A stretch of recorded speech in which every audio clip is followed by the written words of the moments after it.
අයුබෝවන් අද වීඩියෝ එක ගේන්න හිතුවේ හැමදාම වාසනාව ගැන කතා කරන අපි ගෙදර මුළු තැන්ගේ වියදම පොඩ්ඩක් අඩු කරගන්න එදිනදා පරිභෝජනයට රසවත් දෙයක් හදාගන්න හැටි. අද මේ වීඩියෝ එකකින් කියා දෙනවා ඩස්බින් එකෙන් බිම් මල් හදාගන්න හැටි. ඒක ඔයාට ලොකු සහනයක් වේවි. මේ සඳහා ඕනි වෙනවා වේලුණු කෙසෙල් පඬරැල් කොළ, ඒ වගේම ලොකු හිල් තියෙන ඩස්බින් එකක්, ඒ වගේම බිම්මල් බීජ සමපෝස පොඩි පැකට් එකකුත් ඕන වෙනවා. මුලින්ම කෙසෙල් පඬරැල් කොළ හීනියට පොඩියට කපා ගන්න. මේ සඳහා පිදුරු උනත් භාවිතා කරන්න පුළුවන්. මෙම කෙසෙල් පඬරැල් හෝ පිදුරු හොඳින් උණු කරගත් වතුරෙන් පැයක් පමණ තම්බා ගන්න.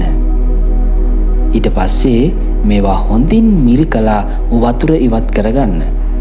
පසුව ඩස්බින් එක අරගෙන මුලින්ම අඟල් 2ක් පමණ වෙන්න මේ කෙසෙල් පඬරැල් කොළ ඒක ඇතුළට දමන්න. ඒක අතින් හොඳට තද කරගන්න.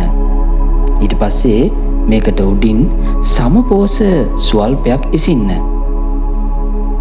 ඉන් අනතුරුව එයට බිම්මල් බීජ ස්වල්පයක් වටේ රවුමට ඉසින්න. නැවත එයට උඩින් කෙසෙල් පඬරැල් කොළ දමන්න. නැවතත් සමපෝස ඉසින්න. ඒ වගේම බීජත් අර ආකාරයටම රවුමට ඉසින්න. මේ ආකාරයට ඩස්බින් එක පිරෙනකන්ම මේ වගේ කීප වතාවක් කරන්න.